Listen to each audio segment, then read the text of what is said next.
So a very good morning dear students. Today we are going to have an interesting topic handled by Mr. Darshan, and he is going to explain us about checklist and the rules and regulations, how we are going to make up checklist. Let's see the session now. Good evening everyone. இன்னைக்கு நம்ம எந்த topic பத்தி பார்க்க போறோம்னா checklist. செக்லிஸ்ட்டை பத்தி ஒரே வார்த்தையில சொல்லணும்னா is a to do list. அதாவது நாம ஒரு டாஸ்க் செய்ய போறோம்னா நம்ம டாஸ்க்ல என்னென்ன ஒர்க்லாம் கம்ப்ளீட் பண்ணணுமோ அது எல்லாமே வந்துட்டு ஒரு லிஸ்டா வந்து எழுதி வச்சுட்டு அதை நம்ம கம்ப்ளீட் பண்ணிருக்கோமா இல்லையாங்கிறத நம்ம கன்ஃபார்ம் பண்றதுக்கு யூஸ் ஆகிற ஒரு சின்ன ஒரு பேப்பர் அப்படின்னு வச்சுக்கோங்க. So checklist is the list of response categories that respondents check if appropriate.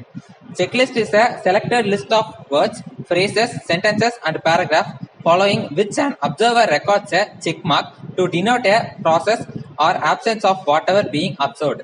இப்ப நமக்கு ஒரு டாஸ்க்கு தேவையான என்னென்ன பண்ணணுங்கிறதெல்லாம் ஒரு லிஸ்ட் போட்டு எழுதி வச்சுட்டு அதுல எஸ் ஆர் நோ அப்படின்னு சொல்லிட்டு ஒரு பாக்ஸ் போட்டு பக்கத்துல வச்சிருந்தோம்னா நாம இப்ப இந்த டாஸ்கை எதர் கம்ப்ளீட் பண்ணி முடிச்சுட்டு இல்லாட்டி கம்ப்ளீட் பண்றதுக்கு முன்னாடி நாம என்னெல்லாம் பண்ணணுங்கிறத வந்துட்டு அதுல பார்த்து செக் பண்ணிக்கலாம். இல்லாட்டி பண்ணி முடிச்சதுக்கு அப்புறம் எதெல்லாம் பண்ணலங்கிறத நம்ம டிக் பண்ணிட்டு எஸ் முடிச்ச டாஸ்க் எல்லாம் வந்து எஸ்ல டிக் பண்ணிட்டு முடிக்காத டாஸ்க் நோல டிக் பண்ணும்போது நம்ம எதெல்லாம் இதுக்கப்புறம் கம்ப்ளீட் பண்ணுங்கிறத வந்துட்டு நமக்கே நாமளே தெரியப்படுத்திக்கலாம்.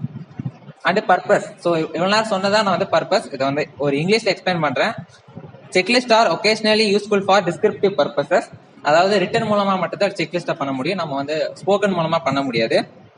The main purpose of checklist is to call attention to various aspects of an object or situation to see that nothing of importance is overlooked. Responses to the checklist items are largely a matter of fact, not of judgment. It is an important tool in gathering facts for educational surveys. செக்லிஸ்டோட purposes சில examples தான் சொல்றேன். Education ஃபீல்ட்ல சில எக்ஸாம்பிள்ஸ்லாம் இருக்கு. To collect acts for educational surveys, to record behavior in observational studies, to use in educational appraisal studies of school building property, plan, textbook, industrial procedures and outcomes, etc. to rate the personality. அதுக்கப்புறம் வந்துட்டு hints on constructing checklist. ஒரு checklist construct பண்றது முக்கியமா என்னென்ன தேவைங்கிறத சொல்லுவோம். அதாவது நான் first வந்து நம்பர்ஸ் தேவைப்படும். நம்ம எத்தனை ஒர்க் பண்றோங்கிறத ஒரு நம்பர்ஸா வந்துட்டு சீரியல் நம்பர் எழுதுறது. ரெண்டாவது நாமளே வந்து அந்த ஒர்க்கை செஞ்சு முடிச்சிட்டோமா அப்படின்னு சொல்லிட்டு ஒரு கொஸ்டினா எழுதுறது. அப்புறம் அந்த பாக்ஸ் எஸ்ஆ நோவாங்கிற box.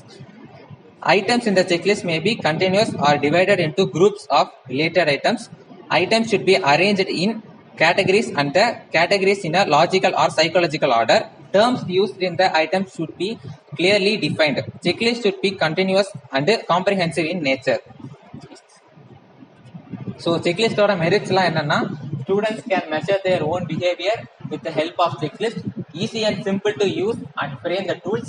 Wanted and unwanted behaviors can be included. Personal social development can be checked. Save brain power for more creative things. Save time. Checklist can help to stay focused and organized. And இதுல சில லிமிடேஷன்ஸ்லாம் இருக்கு. அதெல்லாம் என்னன்னா, only the presence or absence of the ability can be tested. Yes or no type judgment can only be given. How much cannot be tested through checklist. For example, you want to test the story telling of a student. You can check only whether the student developed or not developed the skill, but you cannot study how much he has developed.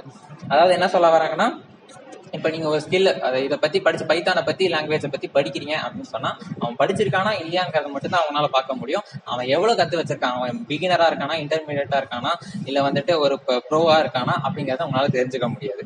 So கன்க்ளூஷனா என்ன சொல்றேன்னா, the conclusions from checklist data should be arrived at carefully and judicially, keeping in view the limitations of the tool and respondents. When we want to check yes or no of any ability, checklist is used. நம்ம செஞ்சு முடிச்சோமா இல்லையாங்கிறத checklist மூலமா வச்சு நம்ம வந்து கண்டுபிடிச்சிக்கலாம், நமக்கு நாமே வந்துட்டு புரிய வச்சுக்கலாம். So thank you.